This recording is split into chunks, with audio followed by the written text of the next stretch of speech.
was the summer of 1983, the kind of Midwest summer that felt endless, when the sun baked the cornfields until they shimmered like gold, and the nights were so warm you could still smell the sun in the air long after it set.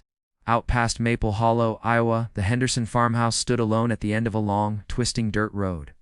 It was the kind of place that looked peaceful from a distance: red barn, white siding, an old oak tree leaning over the porch, but up close, it carried the weight of years. The Henderson brothers had grown up there, raised by a father who believed hard work and silence could fix anything. After he passed, they stayed: Ely, the oldest, quiet and steady; Mark, the dreamer with faraway eyes; Jonah, the muscle of the family, always in his worn-out baseball cap; and Samuel, just 19, still half a boy with restless hands and a head full of strange ideas. Their life followed the rhythm of the fields. Sunrise meant work, sunset meant supper. The brothers were known for that red tractor, old, dependable, loud enough to rattle windows a mile away. When the wind was right, folks in town would say, "The Henderson boys are out early again."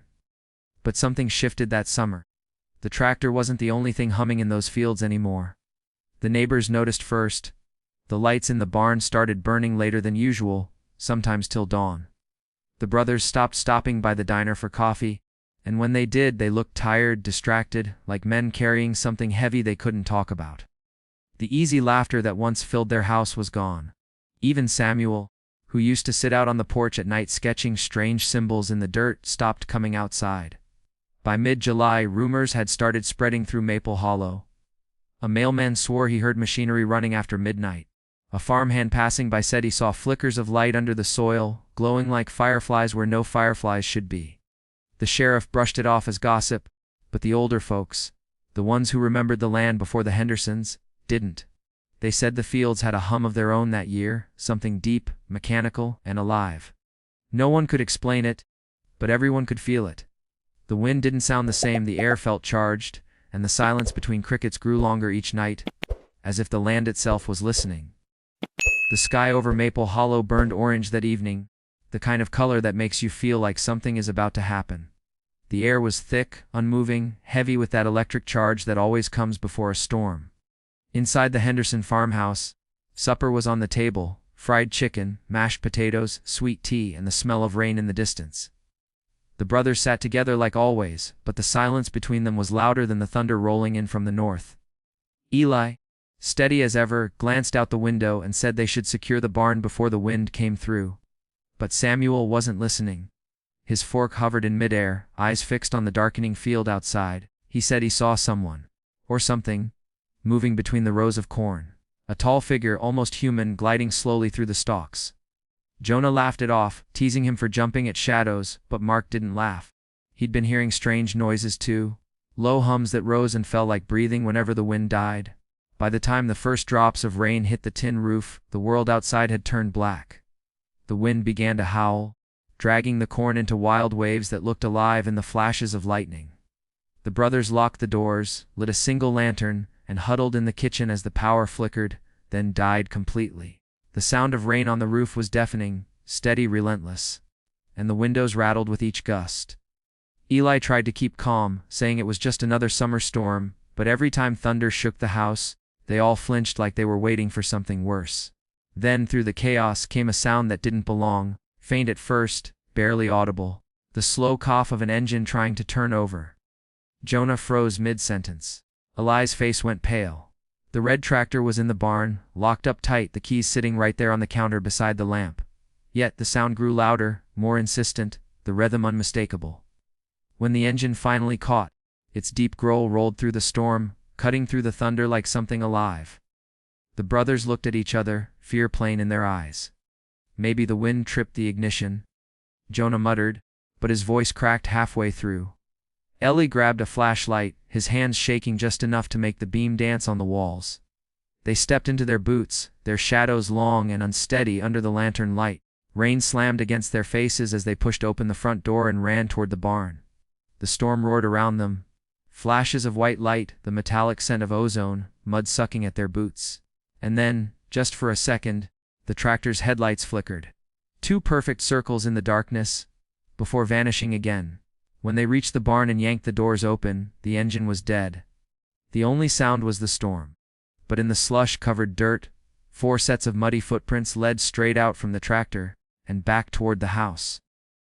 When Sheriff Harold Dalton got the call that the Henderson brothers hadn't been seen in 2 days, he figured it was nothing serious. The Hendersons were known to keep to themselves, especially during harvest season. Still, something about the tone in Deputy Miller's voice that morning made him drive out there personally. The storm had passed, leaving the fields slick and glistening beneath a pale sun. But as Dalton turned down the dirt road toward the property, the air grew unnaturally still. No birds, no insects. Just the hum of his cruiser's tires crunching over wet gravel. When he stepped out, the quiet was so complete it made his ears ring. The farmhouse stood there at the end of the lane, its roof dripping with rainwater, its front door slowly rocking back and forth in the wind.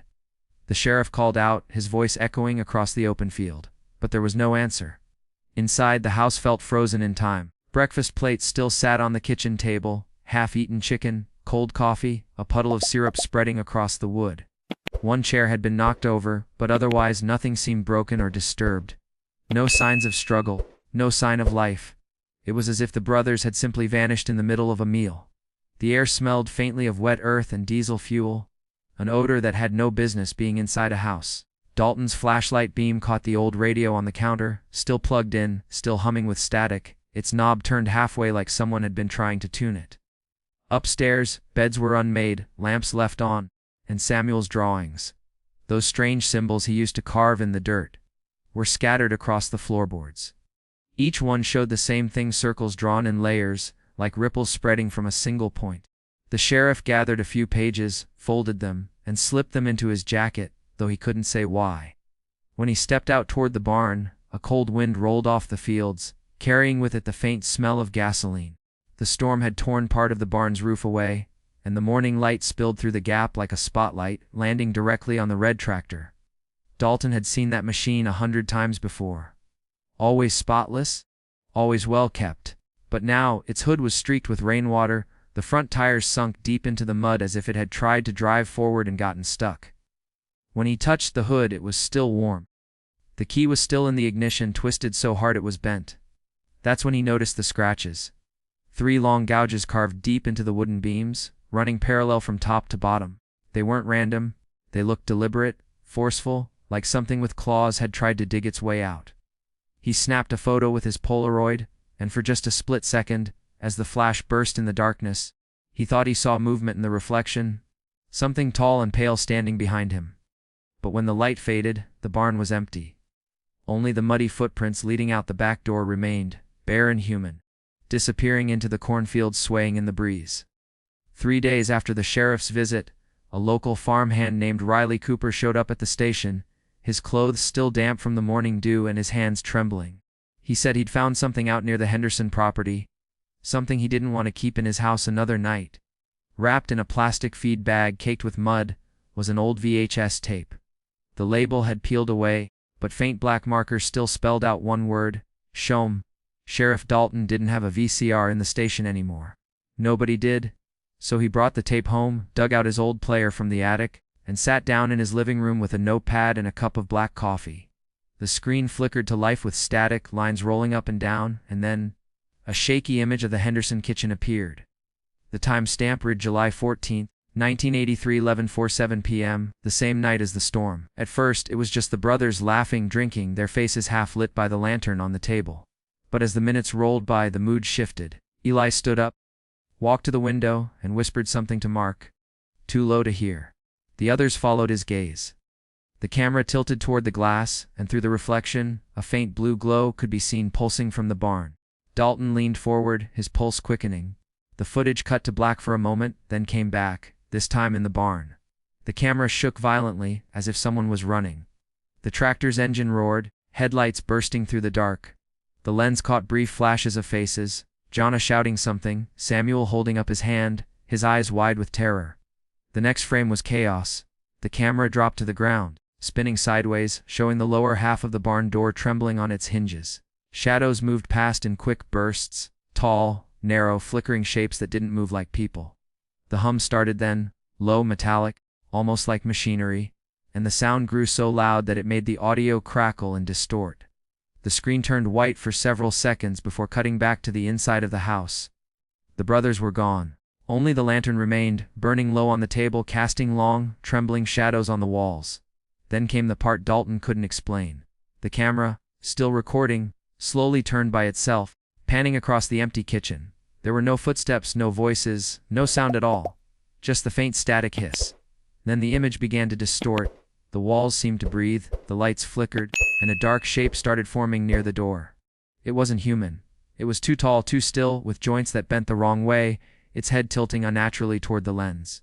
As it came closer, the sound of that mechanical hum returned, vibrating so low it made the floor shake. The tape ended abruptly, freezing on the creature's outline before the screen turned to static. Sheriff Dalton just sat there, staring at the dead screen, the coffee cold in his hand. He rewound it once, played it again, and swore he saw movement in the reflection of the TV. Something tall, faintly glowing blue, standing just behind him in the darkened window. The official search began at sunrise 2 days after the tape was discovered. Sheriff Dalton, along with 12 deputies, a K-9 unit, and nearly 30 local volunteers, combed through the Henderson property from end to end. The early morning fog hung low over the cornfields, thick enough to blur the horizon, making it impossible to tell where the land ended and the sky began. The searchers moved in tight lines, calling out names that dissolved into the mist. "Eli, Jonah! Mark! Samuel!"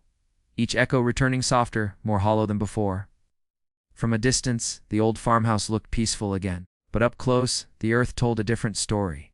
Deep ruts cut through the soil where the tractor had been, surrounded by footprints that twisted and overlapped, some human, others too large, too long. The dogs picked up a scent near the barn but refused to move past it, their fur bristling, low growls rumbling in their throats. Dalton tried to coax them forward, but the moment they crossed the threshold, they yelped and bolted back toward the trucks, tails tucked tight. As the day went on, the team spread outward, pushing into the cornfields where the mud thickened and the rows seemed to close in around them. It was like walking through a maze that didn't want to be solved. Several volunteers reported hearing the low hum, faint but constant, rising from beneath the ground. One of the deputies said it felt like standing on top of a buried generator, though there were no power lines anywhere near the property. Around noon, the fog finally began to lift, and that's when they found it, a large circular depression in the field, about 30 feet wide, perfectly symmetrical, the soil inside darker than the rest. No burn marks. No tracks leading in or out. Just that same geometric precision found in Samuel's drawings. Dalton knelt beside it, ran his hand over the soil, and felt the faintest vibration, a steady, pulsing rhythm like a heartbeat. His stomach turned cold. He ordered everyone to step back and mark the area for further inspection, but the ground kept trembling beneath their feet. By dusk, the team was exhausted. The fields seemed endless, the air thick with that metallic tang again. They regrouped near the barn, planning to pack up before dark, when one of the younger deputies, Hayes, came running from the far side of the property, shouting that he'd found something near the tree line. Everyone followed. There, half buried in the mud, was a piece of the Henderson's red tractor. The front emblem, clean as if freshly polished, even though it had been raining for days. A few feet away, they found what looked like torn fabric. Bits of flannel denim, something like skin caught between them. Dalton picked it up with his glove, holding it under the beam of his flashlight. That's when he saw it, carved into the bark of a nearby oak tree. The same circle symbol from Samuel's sketches, only this one was still wet, as though freshly burned into the wood. The sheriff turned toward the field. And for just a moment, under the dying light of the sun, the corn seemed to ripple outward, as if something enormous had just slipped beneath the earth. That night, long after the search teams left and the property was sealed off, Sheriff Dalton returned alone. He couldn't sleep. The images from that tape kept replaying in his mind, the sound of that mechanical hum still echoing in his ears. The fields were quiet now, the fog rolling low again, swallowing the world in gray. He walked out to where the circular mark had been found earlier, the one that pulsed beneath the soil. But when he reached it, the ground was smooth, untouched, as if it had never been disturbed. No footprints, no tractor tracks, no trace of the brothers. Just the wind whispering through the corn. He knelt, pressed his palm to the earth, and for a split second it was warm. The sheriff never reported what happened next. Only that his patrol car was found the next morning parked outside the Henderson farmhouse, engine still running, driver's door open. The radio was on, broadcasting nothing but static, though some claimed they could hear faint voices hidden in the noise. 4 of them, calling each other's names between the distortion. The farmhouse was later condemned, and the land sold off, but no one ever stayed long. The tractors wouldn't start, the animals refused to graze, and at night, neighbors said they could see faint blue light flickering in the distance, right where the old barn used to stand. Even now, if you drive past Maple Hollow on a humid summer night, you can still hear it. That low, steady hum rolling across the fields, like the earth itself is remembering something it was never meant to. Some say it's just the wind through the corn. Others swear it's the sound of an engine turning over, the red tractor still running, somewhere beneath the soil. And if you listen long enough, you might just hear a voice whisper your name through the static.